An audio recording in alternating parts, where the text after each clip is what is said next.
Hey, yo, we got Jadon Cohee on the mic today. This is episode 6.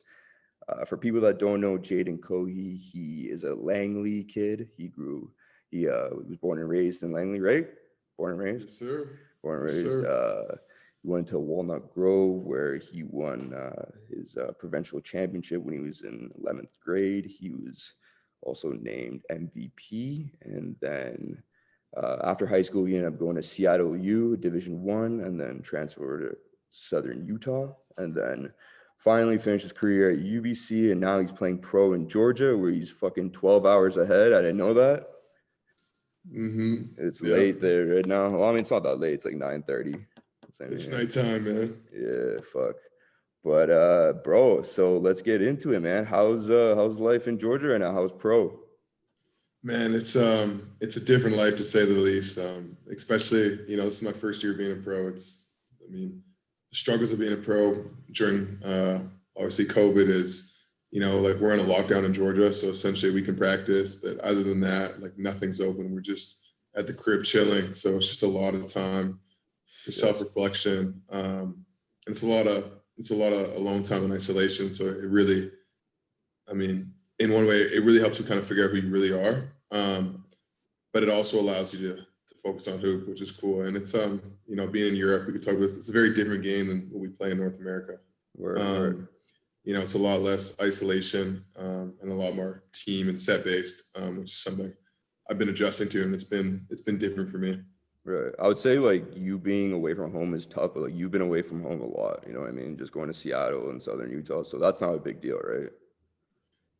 So the difference is like when you're in college, even though you're away, you're around all your homies all the time. Not to be this guy, but there's honeys around everywhere. And you could kind of do whatever you want. You have freedom. For me, I was lucky. After my freshman year, I always had a car in college, so I could kind of just go do what I wanted. The struggles here for sure. No one really speaks English, so a lot of times, even when we were going out like to get food and stuff, we couldn't order. I would have to be like chicken or like pull up a picture on my phone, like very different than what I'm Wow. accustomed to. And then we've been on a lockdown for about a month now. So now no restaurants are open. So we essentially got to order in or cook. And Damn. like the toughest part is being away from home isn't tough in itself. Being I want to say like maybe it's another way like stranded somewhere. And I'm not saying stranded because I was sitting here to hoop. But you spend 20 hours a day at home alone, day after day, month after month. It's a grind. Like it's something mentally I'm having to get used to. And I've just really had to like plan out every hour of my day to try and stay sane. So literally 21 hours. That's like how long you actually have to stay at home. Yeah, because it's a lockdown, so we get a ride to and from practice, and then we're locked up. Damn. So like practice is 3 hours basically. Yeah, so about 3 to 4, we'll have a lift in there, and about a 3-hour practice. Damn, man. I mean, dude, I didn't know like no one speaks English there, like not even a little bit. Yeah, so I got my 2 roommates who are Americans who Yeah. speak English. My coach doesn't speak English. Oh, We got fuck. an assistant, who translates. It's pretty broken English. Like we don't actually really think what the head coach is saying is what he's translating, but he's trying. And then we got one teammate who speaks decent English. Other than that, none of them speak English. So like the communication barrier is tough, especially defensively and offensively. Dang. That's crazy, man. I couldn't even imagine like that experience. Cause like, I don't know, people say like basketball's a universal language. Like the concepts are the same everywhere, but I mean, it's gotta be tough, just like having like, a coach that doesn't really know how to, speak English, but like you understand most of it. Like you end up understanding what he's talking about though, right? Like, Yeah, it is you know what I'm universal saying? language in terms of like pointing and kind of showing us manually.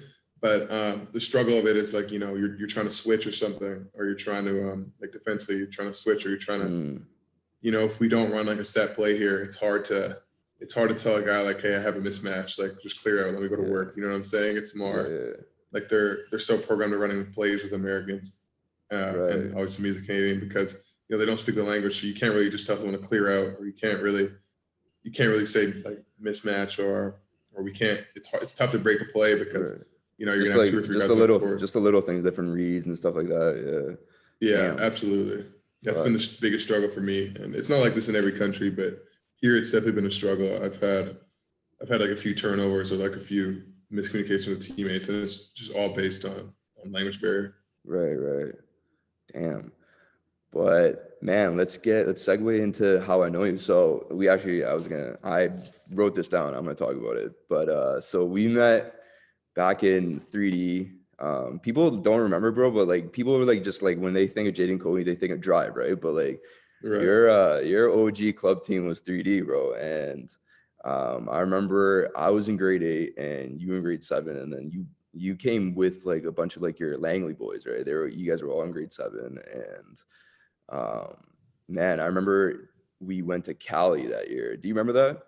I remember that, man. Yep. That was crazy. And then me and you were put in the same room, Yeah, same I hotel room. remember Yeah, that, bro. bro. I remember.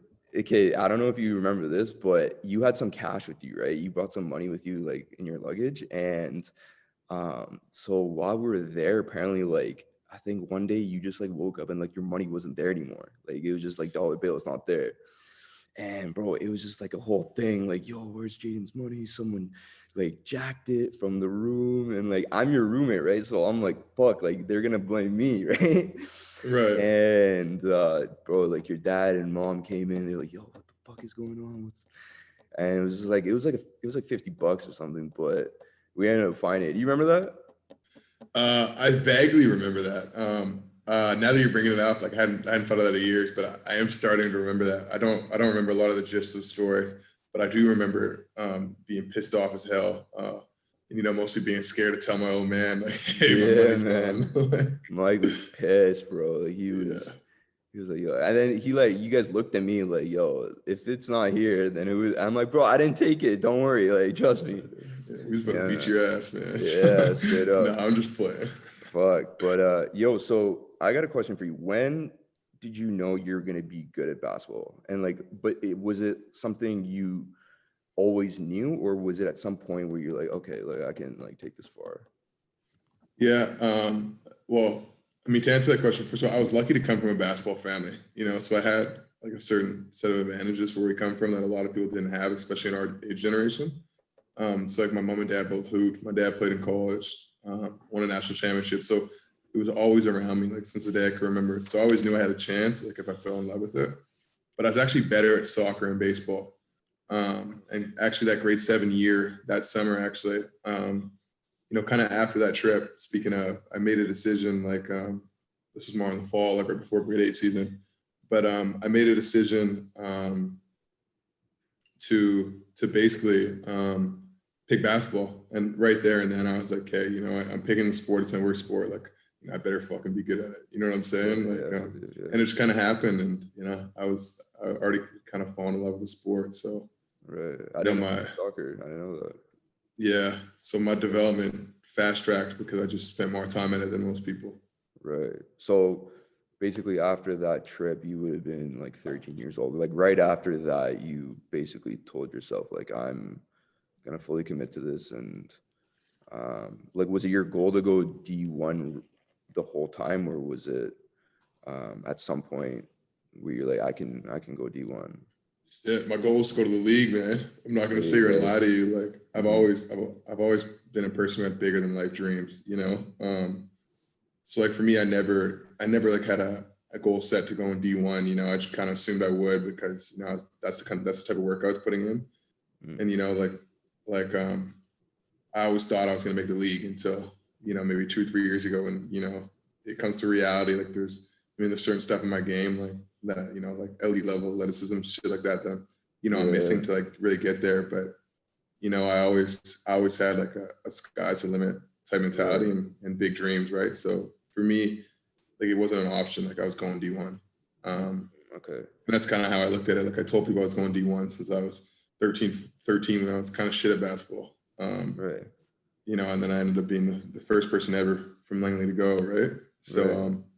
I'm big, I'm big in, and you know, like when I talk with my mentors, were successful people are people who like believe in stuff and then pre-talk them into existence. as much as it is, like I would write down my goals every day. I'd write down D1 NBA every day, and like the Right. NBA didn't happen. But, I got to D1, and I've been pretty blessed with what basketball has given Right. me. And the thing is, like, when you wrote down those goals, man, like, you really believed it, you know what I mean? Because some people, like, they write these goals down and they say, oh, I want to make D1 and all that, but they don't really believe it. They don't believe that they can actually do it. But you really did, right? Yeah, Right. absolutely, brother. Like, it's one of those things. Like, too many people listen to all. I don't want to say they're friends, but all the people who say they can't make it and all the doubters. The one thing you learn when you're older is, most people don't want to see you do well, which is the fucked up thing about the world we live in, right? But Mm. most people are too scared themselves to take a leap of faith or to really believe in themselves, right? Mm. So for me, like that was never going to change. Like Mm. I believed to this. Like I believed I was going to D1. Yeah, when I Right. wasn't even a top 30 player in 8th grade. You know what I'm saying? In BC, like Right. there was Right. no. I fully believed it. You fully believe it. My little cocky ass told Yeah. everyone I was. Man, well, the thing is, like, okay, I'm gonna give you a story. I don't think you know this. I don't think your dad remembers this actually. But so that same tournament in Cali, this is crazy because so there was two teams. So there was like an A team and a B team, and I think I was on the B team. And then like we like mixed up the players and stuff. But anyway, so we came to watch you guys play, right? You were playing at some like local school, and bro, I remember like so the team you guys were playing, they had like some ranked kid. They had like he was like the best player in their like area or whatever, and like people were just like talking about it, and we were just like, well, fuck, like Jadon and the boys are about to like play them and shit, right?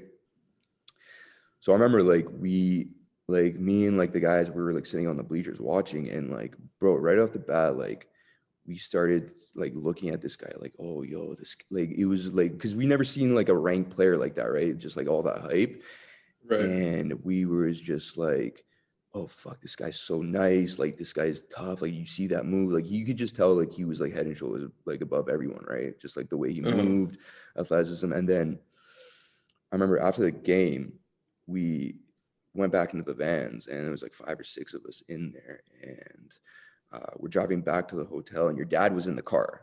Okay, I don't think you were in the car. I don't think you were in the same van, but we were going back to the hotel, and in the car, we were still talking about like, yo, that guy was tough. Like, he was so like, you see that move he made, that block and shit. And then, bro, I remember the music was on really loud. Your dad just fucking turned it off, and he's like, yo, like, I've had enough of this. Like, you guys are being a bunch of bitches right now. You know what I mean? Like, you guys, Sounds like my dad. you know what I'm saying? Like, you got to want to be better than this guy. You got to be pissed off that your teammates lost this game to this guy, and like you want to be able to be better than him. And bro, I remember like the whole car just went silent because we were just like, damn, like he's not wrong. You know what I mean? Because like we kept telling ourselves, yo, we want to be good, but like we just like didn't really know what it meant. And then, bro, that just stuck with me like this whole time. I swear, I remember that so That's vividly. a crazy story, man. I can't wait to share that with them. It's funny, like people always ask about my pop, and he's pretty well known in the hoop scene. But I always tell people like I grew up differently, like never in a bad way, but like I grew up like always believing, but there was no like I never gave a fuck about what someone was ranked. Like none of that shit mattered. Like Straight it up, was literally like how can I be better than this guy? And that's how like him and mom raised me. So it was never like when there was a 4 or 5 star, like a lot of, especially where we're from, we don't see that. A lot of kids like gawk over how good that was. Like I wasn't allowed to do that. It was literally like you need to fucking kill this motherfucker. Like fuck it, like you're unranked, you're trying to go D1, kill him. yeah. So that was it, I was so yeah. Around 8th grade, I was never scared. Like I've never been scared of anyone since, because it was just ingrained in me. I heard it every day. Like you Right, need to yeah. eat, you need to kill. Like he can't guard you. All this, Yeah, like fuck him, like shit like that. And it's crazy. I was young hearing this, yeah. like that's why I always tell people I was blessed. It like developed like a different mindset with me, which has been, we could talk about it. It's definitely had some positive effects in basketball, and some negative effects, and some positive effects in real life, and some negative effects. More so positive, But, though, I feel. in basketball, In definitely basketball. more so positive. In Yeah, life, I would say it's pretty even keel. Like my drive, my work ethic will allow me to be super successful, but sometimes my will to win isn't always the greatest around certain people, in certain life aspects. Like you Right. don't always have to be like that. You know what I'm saying? Mm. I mean, yeah, like, bro, I remember like right after that, I was like, okay, Jaden's gonna be good. I actually thought that to myself. I was like, yeah, this guy's probably gonna be really good because his dad, like, just like being like, having your dad preach that probably every day in your house. It's like, there's no way this guy can't be good. You know what I'm saying? Because, bro, I Yeah, remember like everyone was like, yo, fuck. It was just like a sudden realization of like, damn, we're being a bunch of bitches right now. You know what I'm saying? Like just uh, fanboying for this dude that we don't even know, right? right. And it's funny. Yeah. That's part of being a kid, right? Like Yeah. I remember I did that. Like I got a quick story. I did that in like eighth grade. We played against like a 5-star recruit. I want to say I can't even remember his name because he fizzled out. But um, and yeah, after the game, like, I had a saw game, probably had 15 or 16, and he had like 30, and I was like, oh, he's so good. And my dad goes, never fucking say that shit again. He's like, you'll be better than him in a year. And I ended up actually being better than the kid, and had a better Damn. career. But it's kind of crazy how stuff like that works out. It got me away from being that like the fanboy. Like I'm okay. I'm definitely a fan of NBA players. Don't get me wrong. Yeah. But other than that, like nah, it's Yeah. like I'm here to eat. Even Right.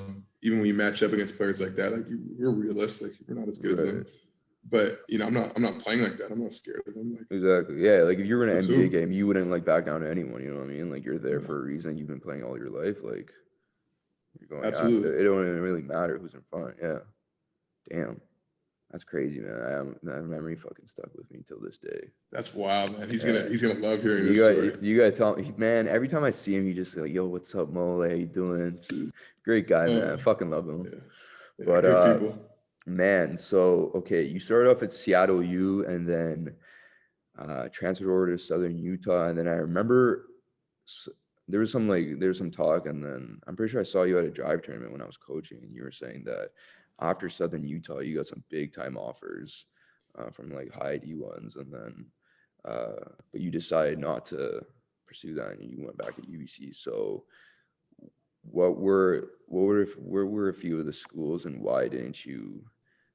Why did you think UBC was the best fit? Yeah, it's funny. I've never actually talked about this live on air. I Like mean, you with don't a need few, to, bro. Like no, I definitely will. I'm like okay, finally at the point where I'm ready to talk about it. okay, okay. It took me a while, and like I love UBC, and like I would make the decision 10 times over. That's not what I'm trying to say, but I mean to list some of the schools. Like I took a visit to Oregon, offered. Took a visit to DePaul, offered. Santa Clara offered. George Washington offered. But then I had offers from Georgia, where Anthony Edwards, Norman Pickman. I had offers from Louisville, Xavier, and I still have like all the shit back home. Uh, um, Duke called Pasha, but Damn. man, I had more high major. It's hard to think off the top of my head, but I ended up having 44 offers and about 15 high majors. So big schools, Georgia Tech, NC State, big schools. Um, but what happened, bro? And I haven't talked about this. I tore my foot open, my Damn. plantar fascia. So my whole fourth year at UBC, I didn't practice. I just played games. And even my fifth year, this last year at UBC, I didn't actually practice until like halfway through the season. Like that's and like we went on a summer tour, I missed that, but that was like a big reason for me coming home. Like I needed more time to rehab. But then I also came to the realization like when I tore my foot open, like I might not never move the same. And Fuck. I feel like now I finally am moving the same, but I don't jump the same, which is tough. But I do feel like I'm a better player now because I'm smarter. The game's so Right. down for me. But yeah, that's one of the big reasons I came to UBC. And then like playing back home to me was always what I wanted to do. And I had aspirations to win a national championship. So I saw it as like it gave me 2 years instead of one. So it was like big for me to rehab. And then playing for Hanson and at UBC was something. Like when I was 9, 10, 11, 12, I'd always go watch UBC games. Mhm. So I was like, I'm gonna come here and try to do something that hasn't been done in since the '70s. Mhm. And we came hella close, and it worked out well for me. But it was tough. Like still, both my years at UBC, I was still hurt. Like I wish like now like I'm fully healthy. I wish I could have I could have, like I did well. I was all Canadian there both years, but I feel like I left so much on the table. You know what I'm saying? So it Damn, always kind of eats at me. even after being an all Canadian twice, you still feel Yeah. it. Fuck. But Did you people know, it's just my did people personality. did people know you were injured? Like you were like, laboring on one Our foot? teammates did. Our teammates did. Yeah, yeah, okay. Yeah. So just So I mean, they knew I didn't practice, and they kind of see like I lost a lot of my functional athleticism. Like I had two mm, dunks at UBC, in mm, 2 years. Like, and I became more of like I was always more of a slasher. I became more of a jump shooter. I could always shoot. Like, I shot high 30s at D1 from three, but it really helped me develop my game and slow the game down for me. But it was tough, like I didn't have that burst the whole time I was there. Like I was like 206, 207. Like now I'm about 193, 194. damn. Like this is the playing weight I like to play at because I feel more faster and agile. But I couldn't be this light because I couldn't move the same. So I had to get stronger. And Right. Okay. but man, I have no complaints. Like So you UBC, wouldn't like so you sorry, wouldn't go. change it. So like that would lead me to my next thing. Like you wouldn't change anything in the decision you made. Like looking back, No, like you wouldn't. man, not at all. Like, I I don't mean, know. winning a Canada West Championship was surreal. Like, I mean, it's smaller crowds, obviously, but playing in a packed out house in Alberta, winning that. I mean, it's an unreal feeling winning a championship, as you know. I got to play with some of my homies. We did really well. We did the best UBC's done in years. Qualified for nationals. Both years I played for the first time since 2012, without being the host of the tournament, which is dope. And you know, I have some records that I feel like will stand there for a while, like my assist to turnover ratio, stuff like Oh that. shit, you have that? Damn, I didn't know that. So I have some stuff that are cool, and like it really helped me. A lot of times playing at D1, you're surrounded by so many other great players, and we had a lot of great players at UBC, but there's only so much you could do. Like you're very limited, and there's not too many guys taking step backs, taking you Yeah, know yeah, yeah. 25-foot pull up threes because you have 4 or 5 other guys who are really like that on the court at all times. And Right. at UBC we were like that, but it's a different game in FIBA. So it's faster, more pace, and it was just total freedom. It really helped me like get better. Like my pick and roll savvy became better. Okay. Okay. I just got to I got to experience like a faster shot clock, and FIBA to me is a more fun game. Right. So yeah, like I wouldn't change a thing. I loved my time at UBC. Like it was awesome. True. It's interesting you say like pick and roll because like I feel like it actually gave you a better like fit and got you more ready for the pro game, right? Because it's very Yeah, team oriented and very structured. So I feel like it set you up, right? absolutely. It's such a different game. The D1 game to the U Sports game. It's very different. In Europe, it's more similar to U Sports now. We're in North America, so there's more one-on-one in U Sports and Mm. more isolation plays. But we have over here in Europe, but it's so much pick and roll, right? Like so Mm. much pick and roll. You got to play faster because it's 24-second shot clock. Right. Right. So yeah, it definitely did, man. Like I loved my time at UBC, and I'll Okay. always tell kids who ask me like, you're playing at the high level of U Sports, like you're playing. It's the same as playing like low major D1 basketball. Right. It basically is, yeah. Yeah, Hmm. I could see UBC competing with like, low to like kind of mid D1. Like you guys are fucking good, man. You know what I mean? Like UBC is not Uh, like it's always gonna be a powerhouse, right? So, man, like with all this though, like the thing with you is like, you're always throughout high school and AU, you always had like a spotlight on you, right? And I remember when you guys won provincials, um you guys beat White Rock, and White Rock like had like a billboard of you like Jadon Cohee traveled, on that spin move or whatever. yeah. And like people just like, so my thing is like people were gunning to be better than you. There's obviously going to be haters with like, the level of like play you have, and like, people want to see you fail. Like, how did you cancel all that shit out, man? Because especially with the social media age, it's overwhelming sometimes. Yeah, man, honestly, like it was tough. Like, at first, like especially when I was younger, I'm a super prideful guy. Like, I everything I do, like I've tried to put my heart and soul into it. So at first, I had a lot of people like start to dislike me or think I'm just cocky, this arrogant kid. And, like, I didn't really bring any of that spotlight on myself. Like social media was just dawning. I wasn't big on Instagram or anything like that. I didn't. really self-promote myself. I just kind of blew up overnight. So, I had hundreds of people hating on me in BC, Mm, thousands on. I had so many people hating me. People every day tell me they're going to be better than me. I had people literally every day tell me, "Oh, you'll never go D1. Like you'll never do this." For me, like it just got to the point where I was like, "Ah, fuck you," and it kind of just damn. fueled me. It kind of just Yeah, fueled me yeah.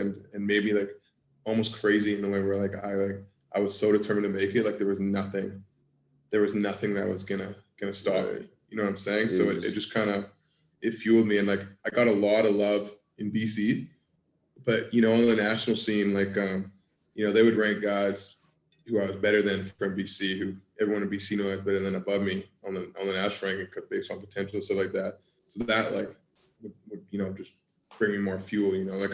I felt like I got mm, all the love here, but I didn't really get the love and respect I deserved in other parts right, of Canada and in America. So for that, I was constantly chasing something, you know. right, right. Um, Okay.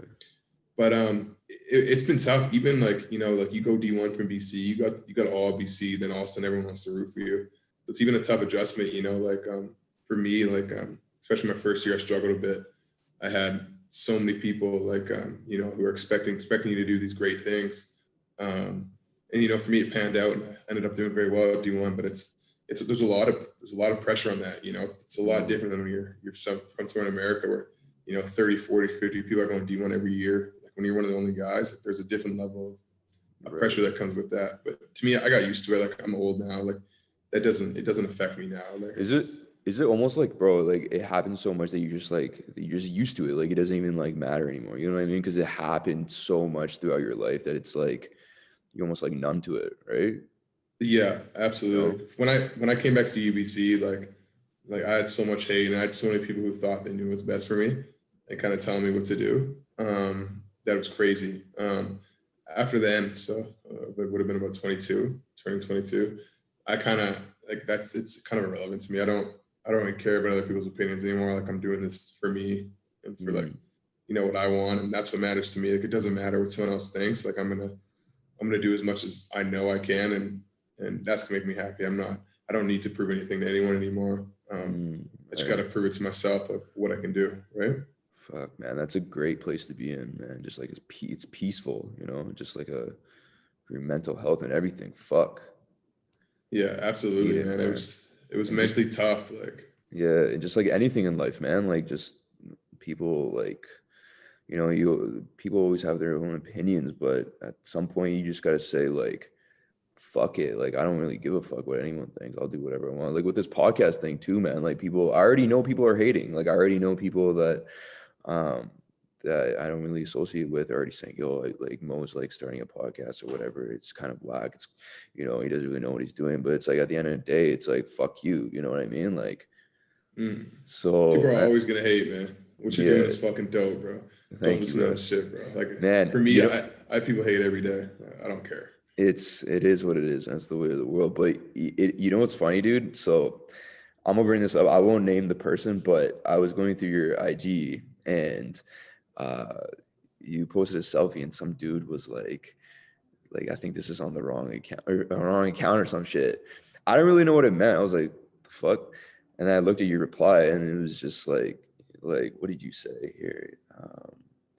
You said it isn't who you are. Like it's you said what did you say? You're like, oh, like people have their opinions, you can't be authentic or whatever. And it just hit me. I was like, damn, like this person probably thought like it was like a mistake for you to post that photo because it doesn't fit with like your brand and like your image. I was like, yo, like what, like you know what I mean? No, What do absolutely, you absolutely, yeah. So that was one of my best friends actually. He was just fucking around. Oh, for So real? yeah, so basically, bro, I have like a second Instagram for just like a couple of my close homies, Yeah, like a Finsta, I guess what we call it now. And I always just post like little fuck shit on there that like yeah, we were yeah. joking about. So like that's why he said that because he knew a lot of people wouldn't understood it. But I Damn, just replied to him like, nah, like I'm gonna continue to be me. People are scared to be their authentic selves. Like damn, kind I of as didn't a know. kind of as a joke to him, but I was being real because I mean that's how I feel. Like I'm gonna That's be what I me. mean though. Always gonna be me. Like if he wasn't your best friend, that would have been a real like you know, that would Yeah. have been a real thing, you know? And that's what I Uh-huh. fucking thought. I was like, damn, like, you know, but And he was being serious. Like he definitely thought I was on the wrong. So I kind of like, I don't want to say I put him in his place, but I kind of like showed him because he knows I'm like this. And he was like, man, like I was trying to make a little joke. It's funny. He's like, yeah, that was like a good reply. You're right. Like, that's hilarious. I'm not going to delete my comment because I think it's a good message. right. But yeah, super funny, bro. Dang, Super funny. I didn't know it was your best friend. I was like some Yeah. random dudes just hating. Mm. Oh fuck. No, I got a lot of people who be hating, bro, like on shit like that though. But it's funny, bro. Like, at the end of the day, like you know how What it do is. what do you mean? Like in your comments or like people DM you and shit? Like what's Not so much. I actually get quite a few hate DMs, bro. You know, we live in a society where people hate people who are, you know, happy and who, you know, who love who they are. mm, Um, so I get a lot of people, like I've actually got quite a few messages. People ask me like, why do I always post positive content? You know, like why am I always doing that? I'm like, well, what do you mean? I'm a happy person, you know, like I'm going to continue to be me, but just shit like that, you know, like I still get messages from people. Uh, oh, you're not going to make it in this, you're not going to make it in basketball, you're not that good. End of the day, whether I make it, like no matter how far I go in basketball, like to me, I've accomplished a lot. And you know, sure. like my dream is my dream. If it's basketball that I keep doing, it's basketball. If it's business, it's business. You know, but like I'm gonna be me, and like that shit doesn't bug me. You know, I kind of just laugh it off. But it's Right. crazy, bro. Like it's crazy. Like kind of growing up in the spotlight where we're from. It's Mm. crazy. Like the messages you'll get. Like I've got some fucking crazy messages that you know, like me and my boys will just laugh about like, yo, it's hilarious. Like think of the time someone had to take to say something like this. You know what I'm saying? That's crazy, man. Fuck. I mean, people just like love to hate, man. People just like envy and just like look up to someone and like, you know, they wish like they're just salty, you know, insecure people. But I mean, it is what it is, you know, and that's the thing, man. Like you coming onto this podcast says a lot about you because here's the thing, like you wouldn't have any reason to come on this podcast. You know what I mean? Like what like I don't have that big of a following, but you just did because like, you know, like it just says a lot about you, you know, you're just a genuine and humble person. Like, okay, like Mo wants me on this podcast. Okay, like I'll do it. You know what I mean? Like it's a collaborative thing. Like I help you, you help me. Even though I can't really help you in any way because like I mean fuck, I only have like 200 fucking followers. You know what I'm saying? Like, but you still That shit'll decide. blow up, man. That shit'll Oh fuck, blow up. I hope so, man. But like, it's just like you know, it's just very. I appreciate that, you know, and like, I feel like I talked to Joey about this because I had Joey on the fucking pod a couple weeks ago. Yeah, But Joey's a killer, man. Killer. killer, man, that guy's a different breed. But we were just talking about man, like people like even in the business world, they always, you know, they want to protect their own. They don't really branch out to different people. They don't want to, you know, help each other out essentially. And um, you know, going far in life, man, you need people around you. You need to have people in your corner. The more the better. You think? What do you think about that? Absolutely. I think I think you need certain types of people in your corner. Like you need go getters. You know, like you can't have negative people and naysayers in your corner. Like for you, you're talking about your podcast and people are hating. You know, the people who hate are the people who want to be doing what you're doing, but they're too scared to take that step. You know what I'm saying? But for me, like to answer that question, I think you need people, um, you know, in different corners of your life. You know, if you want to get into business, you're going to need people who are doing well in business. You know, like you want to get into podcasting, you're going to want to know people who are doing well at podcasting. You know, you just need people who are, you know, go getters and, you know, optimistic, awesome, optimistic thinkers, Right. positive people. Man, you could have as many of those people in your life as you want because they're going to uplift you. Yeah. Um, Yeah. you get negative people or pessimistic people, like you want to get the fuck rid of It them. just drains your fucking soul, man. It's I have a few people in my life like that, and it's just like I had to cut them off. And bro, it's just like as soon as you do it, you literally feel like your whole fucking existence just like get better. You know what I mean? Just like you know what I mean? It's just draining these people. Like this weight lifted off your sholler, man. I know Way exactly what you're lifted, saying. bro. Like it's just toxic. Like you don't realize how toxic it is once you know they're out of it. You know, out of your life. But I mean, it is what it is. But um, Man, so okay, you're playing pro right now. What do you, I know you're probably taking it day by day, but do you have like a certain time frame that you want to play pro? Are you thinking about that long? Is it like something where you'll stop playing when you physically can't do it anymore? You just don't want to? Like what's the plan? That's a good question, man. Honestly, I'm literally taking it in like on a year by year basis. So Mm, essentially, for me, like I love basketball. Like I feel like that's pretty well known. But I also do, love the idea of being an entrepreneur, and I really do want to get into that part of my life. Like I spent a lot of time hooping, and I'm forever grateful for it. But I'm not sure. Like I could play for the next 10 years. I could be done after this year. I could be, like I don't actually know. If I see myself, if I could see myself, continuing to take this up and like really get into like a nice bag, I'll mm, keep going. But if I see myself, doing more, in the entrepreneurial world, then I'll go that way.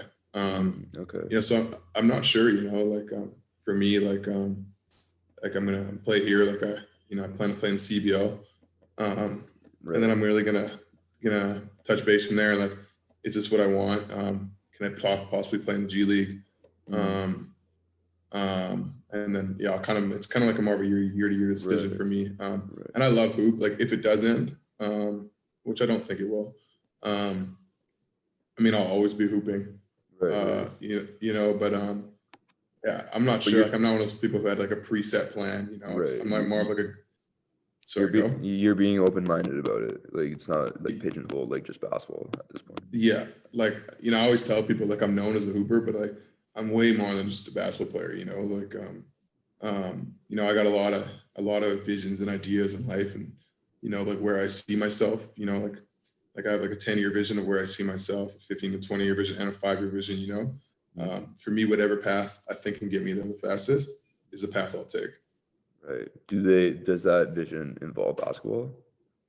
Do you know?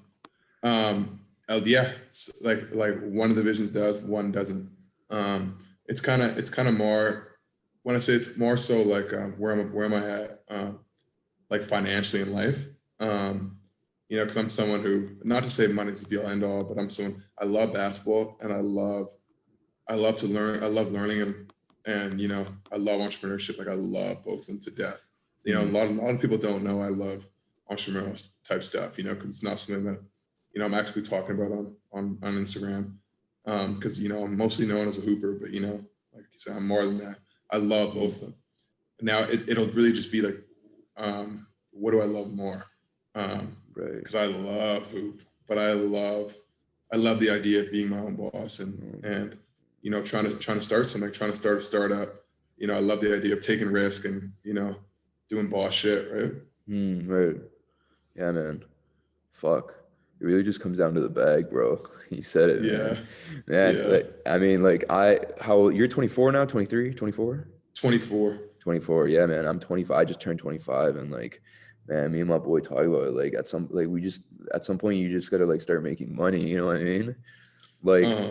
like with you with ball, like you love playing it for the game, you love for like the actual sport, but at some point it's like is it bringing in like I gotta like start like making some income out of it, you know what I mean, some cash flow, right? Uh-huh. And it's just like at the end of the day, like money does make the world go around, man. Like, you know what I mean? Like I'm doing this like podcast because I like talking to people. I like doing it. I like creating and stuff like that. But, I obviously have that thought in my head. Like an end goal is to like start like, making this out of making this a hustle out of it. You know what I mean? But Absolutely. it's not my primary goal, but it's just, you got to think about that shit, especially as you get older, I feel like you feeling that, like that like pressure. I feel you completely. Like my goal is to be a millionaire. Mm, Like a multi-millionaire. It's a tough dream, right? Like in the mm, day, I feel like you got to be optimistic and you got to believe you're gonna get there. So for me, like um, I got to see myself making a lot of money hooping. mm, Which I think I could get to if that's what I choose. But it's just kind of where I am, and people are always like, oh, like don't chase money, but I love this. I I love business. I love learning. I love that too. I don't like school learning because I think school. I mean, we don't have to get into that, but I think school is just, it's a thing of the past. Like, you know, it's Yeah, just teaching you how to be an employee, or it's just teaching you how to work for someone else. work for someone else. Yeah, Um, not you be know what your I'm own boss. saying? Like, Yeah, we're living in a world now in Vancouver. You know, like that 9 to 5 isn't enough. You know, that's great. Yeah, fuck. which is I hate. They don't teach us financial literacy in school. They don't teach us about taxes. They don't teach us about, you know, all the stuff that, you know, we should Fuck. know as people, right? Yeah, yeah. So it's pretty fucking Man, it's pretty crazy. Like the system's designed to just bro, keep us low and middle class. if you really think about it, we didn't learn shit in high school, bro. Like if you really think back now, it's like, the fuck was that?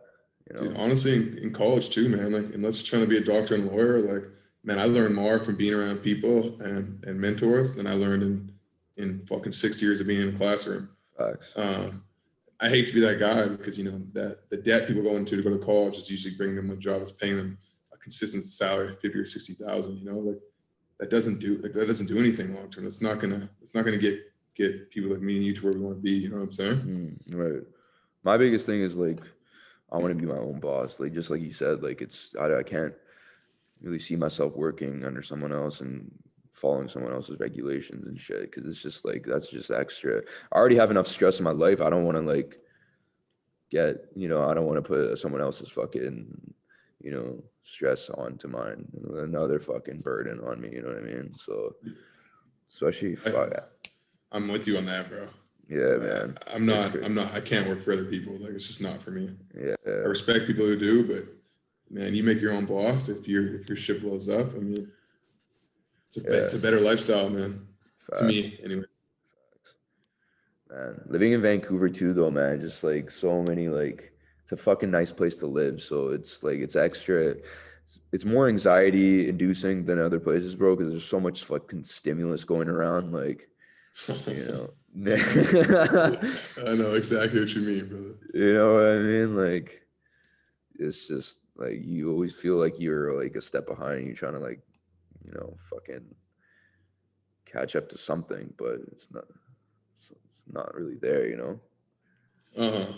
Yeah, Yeah. that's something I've struggled with too a lot of my life, and I've kind of realized like we're all running our own race. It's tough though, you know, where we live. You know, so many people have so much already. You know, family, shit like that. It's tough to compare yourself. You know, you're seeing all these people, and you just feel like you haven't made it. But at the end of the day, like we're 24, 25 years old. Like there's a lot of time for us to get what we're gonna get in life. Right, yeah. Yeah. It's just weird though, man. Some people think it's like people like when I tell them I'm 25 because I still go to SFU. I'm still in Yeah, school, so it'd be like, oh, like you're pretty late on that. And I'm just like, yeah, it is what it is. Fuck, like I don't know what to fucking tell you, yeah, man. Like, yeah. you There's no know, race, man. yeah. Fuck, it must feel good though, man. You tell people like you get paid to play ball. Yeah, it's man, it's a nice feeling, bro. Like I mean, this was my dream. My dream is to be a professional hooper, right? It was nice to get a paycheck, you know, putting a ball in the hoop. I Mm, mean, that's something people, like I said, dream of doing. So like I'm extremely grateful for it. right. So, okay. I mean, do you plan on, moving up in like uh I mean, I don't know if you're allowed to say this because I mean you're part of, a pro team, but are you, obviously like looking to like move to like a better league with more, um, better competition and stuff like that? Like, is that your goal for now? And Yeah, for now, yeah, absolutely. mm, Um, and I think that might lead towards me trying to get to the G League, stuff like that. Um, for me, like especially now, like if I like for basketball, like I feel like I need to touch the G League to really make and do what I want to do out here and get to like a great league. Um, if I do choose to come back to Europe, so that's something that would be a short term priority. Like I need to play a year in the G right, League, right. which I Okay, mean, it'll be tough to make, but I mean, I think I could do it. I think so too. I think so. I mean, fuck, you made it this far. Why not? You know what I mean? Just Absolutely, bro. you Got to gotta be fucking optimistic. gotta go for it, bro. Gotta fucking go for it. Fuck, man. I mean, it's fucking 10:30 there now. Hey, Yeah, it flew by, man. Holy shit, bro. I thought we were talking for like 20 minutes. How long has it been? It's been like an hour now? Yeah, almost an hour. Almost an hour. Damn. Shit. So do you have practice? You have practice every day. Yeah, pretty much every day, bro. Like we'll get maybe one day off a week, maybe. One day. Um, Okay. it's different, man. Like it's different. There's a lot less rules out here than there is in North America. Right. Okay. Yeah, it's different, bro. Every fucking day. Are you keeping in contact with everyone down here like every day, like pretty As consistently? much as much as I can, bro. Like it's a 12-hour time difference, right? Like True. so Yeah. whatever time you guys are in the AM, I'm in the PM, vice versa.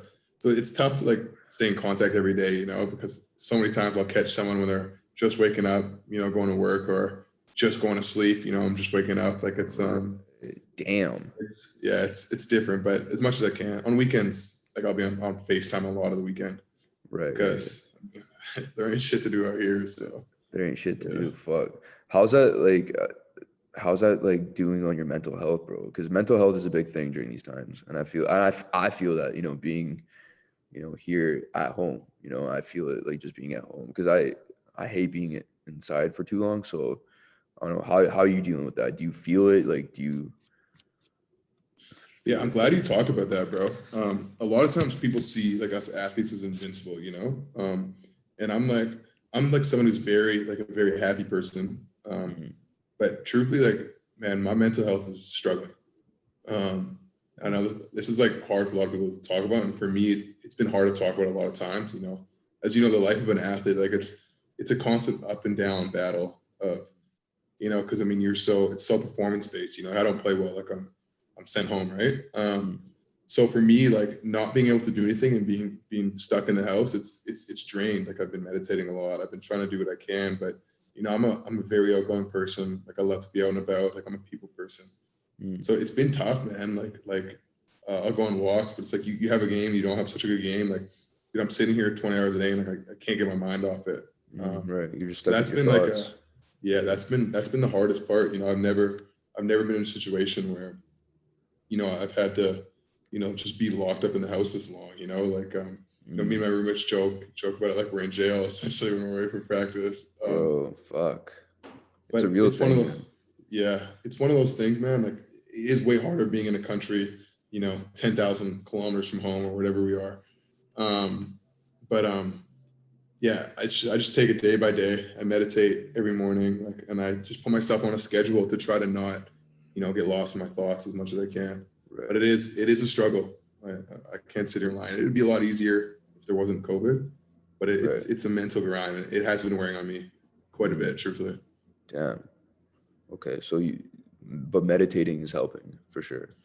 Yeah, I Meditation. meditate a lot. I read for a couple hours a day. Honestly, I read a lot, Mm. whether it's Audible or books I brought here. Right. I go on walks. You could go on a walk, so you can leave the house a bit. But yeah, I try to keep busy. Like I'm not a big Netflix guy. I've been learning how to trade. Right. Trade foreign exchange and Bitcoin. So like Ethereum, stuff Right. like that. So you're adding to Uh, your skill set too. Okay. Absolutely. That's huge. And then I've been just trying to teach myself a lot about marketing. As someone I want to eventually try to start a startup. Right.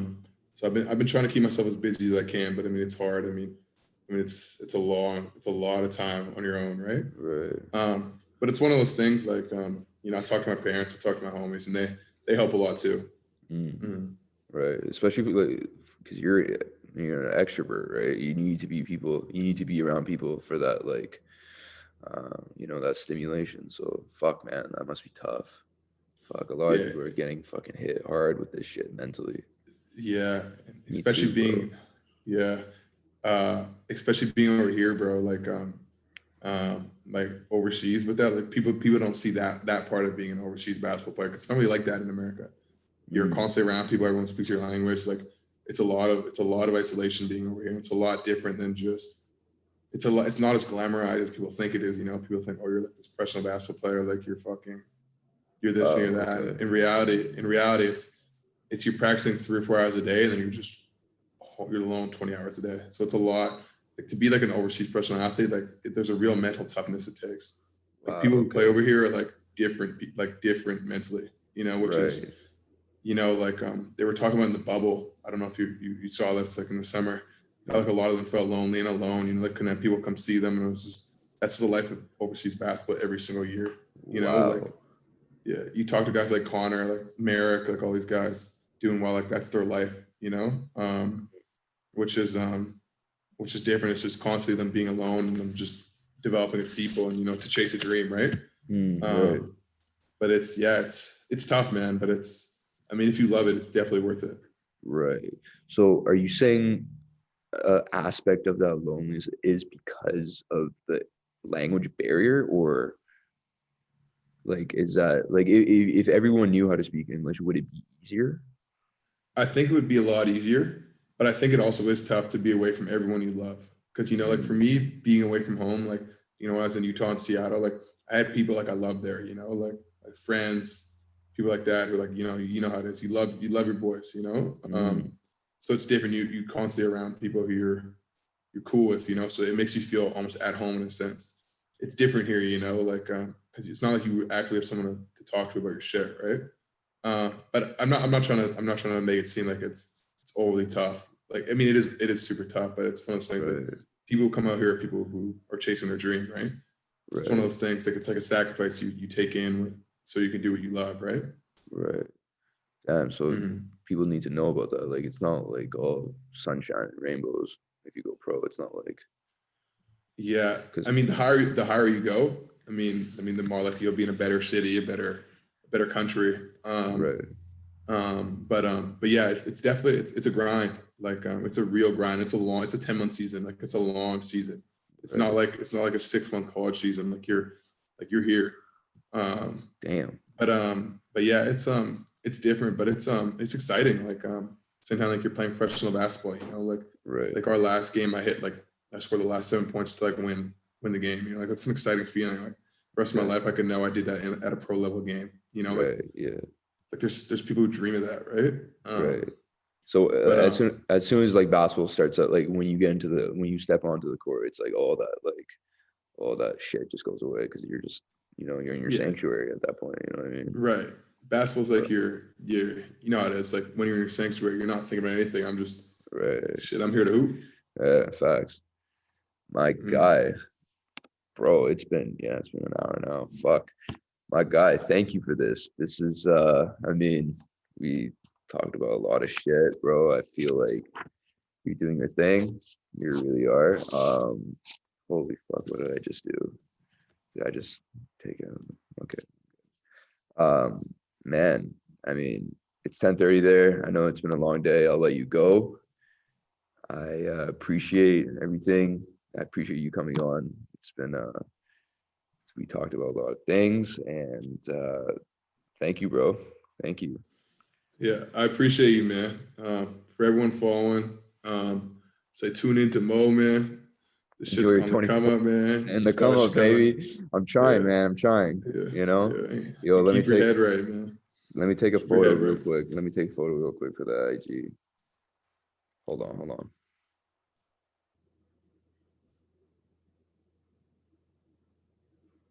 Dope. Yeah, that's going. I can tag you, right? You cool with that? Yeah, oh yeah, yeah, bro. Absolutely, Yeah, man. I'll bro. show you We're some love too, man, when it comes out. yeah, Absolutely. yeah, okay. Because Yeah. one thing I'm gonna do for the promo is I'm gonna get some like clips from like a highlight tape, and then my boy is gonna like put like the voiceover over it. He's gonna make it real dope. Believe me. Dope, man. That's fucking hype. Appreciate you, homie. This Um, is Jadon Cohee, episode 6. Enjoy your 24, bro. We'll keep in touch, man. yeah, we definitely should, bro. Yeah, we'll keep in touch. Absolutely, man. I appreciate this for real. Um, Appreciate you, man. Thank yeah, you. yeah. I got a question for you when we hop off You the recording, by the way. okay? You got a question for me? Okay, it can't be on the recording. It definitely can if you're cool with it. I'm kind of nervous. Okay, what is it? Yeah, I was gonna say, how's your mental doing, bro? Like, you said a couple times, like, My mental? it's been tough back home. So yeah, I was just, Ooh, damn, man. It's been tough, bro. Something I'll just go on the record and say it. People closest to me know this, a lot of people don't, but I deal with anxiety and depression. Um, I've actually been on medication for it before. It's it's tough, man. It's just pure isolation.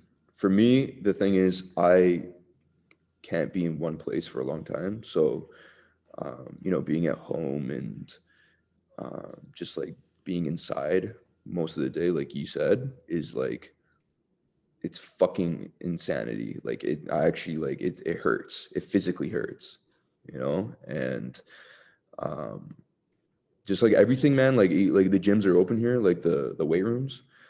Even when you go to the weight room and you work out, you can tell people are just like a little bit something wrong, something off. People are the mood's low. People just don't seem like they're happy or whatever, and it's just a weird time, man. Even like when I hang out with homies and like we go out because we don't go to restaurants right now because all of this, and we just go for walks and just like do different shit outside. But even with that, you're just left thinking, fuck, like it just felt weird, you feel like Yeah. you're doing something wrong, and it's just different, man. It hurts. It fucking hurts. Shit, I hear you, brother. I hear you. It's a real thing, man. And like as dudes, like it's hard to like talk about mental health, with all the stigma and shit. It's getting better. It's getting more people are more aware of it, but um it's tough, man. There's no two ways around. I wouldn't say it's been okay or easy or whatever. It's been fucking bad. I got you, man. Fuck. I'm sorry to hear. If you mind if I ask you one more question, bro? Go for it, brother. Yeah, I know it's supposed to be about me, but I have people super close to me who deal with pretty similar things, depression, anxiety. Mm, What's your best advice? Because I don't suffer from mm. depression or anxiety. What's your best advice to help or to be there uh, for people? Maybe say they're going through an episode or they're struggling mentally, right? Mm. Man, I'm gonna be honest with you. I have a therapist. I talk to a therapist. Mhm. I know it might be expensive for some people. That's like probably one of the biggest things why people don't do it because it is expensive. It's a investment. But dude, I feel like everyone needs a therapist to talk to. Um, Yeah, I got a life some- coach. So that's funny. fuck, Um, like you have one. You have a yeah, I have a life coach. Yeah, yeah, bro. It's just like it's something I personally need it because um like when I go and talk to him, bro, like I have something on my mind. I feel like, anxious, depressed, like, and he basically lays it out for me and says, okay, well, why? And then he just goes into detail and like really makes you think about it and like basically organizes your mind and your thought process, right, bro? And it's a bro, it's a uphill battle. It's a process. If I can say anything to anyone, it's a process, and you have to trust the process. Like fucking Joel Embiid, bro. Like you have to. It's not gonna happen overnight. You're not gonna get. You're not gonna. You know, get over it overnight. It's like it's an everyday thing. It's an everyday battle. It's a skill, basically. And um, I don't want to get too like emotional and deep about this shit, but like whoever's going through it, man, like just know you're not alone. That's another thing. Just know you're not alone. And like there's a lot of people that, you might think that don't have it are going through that shit. So be kind to anyone that you see because you don't know what they're going through. You know what that's I'm good saying? advice, bro. Absolutely, Yeah. absolutely. And really stay connected, man. Talk to people, the people around you, close people around you, like the people that you really, you know, care about and they care about you genuinely. Like you gotta like stay connected. That's the biggest thing, Yes, sir. especially during these times, bro. I mean, I hope that answers because, bro, that's like a very, um, you know, personal subject for me. I actually want to get into it like pretty soon more, but I'm glad you brought that up. I'm glad you asked that. Yeah, absolutely, man. Like you said, I think it's something as men we don't talk about a lot 'cause it's not deemed tough, but it's very real, and it's tough, man. Like we were as men told not to talk about our issues, and it's just wrong, But I'm glad you're able to open up about it. It means a Yeah, lot. man. Yeah, man. Like I I said, mean, yeah, and that's the thing, man. If anyone like wants to hit me up and talk about it, man, like even tell me what's up and like what's going on. Like I'm not a fucking psychologist or anything, but damn, I'll listen. You know what I mean? Like absolutely, bro. Absolutely. it's just everyone has to love everyone, man. Support each other. Fuck. Shit, man. Shit. Love trumps everything, bro. Yeah, man. Facts. All right, brother. I'll let you go. Thank you again, Jadon Cohee, episode 6. Enjoy your 24. Appreciate you, man, and best of luck. Yeah. Thank you, brother. Stay Take up, care, brother. man. Thank you, brother. Peace. Good night. Peace.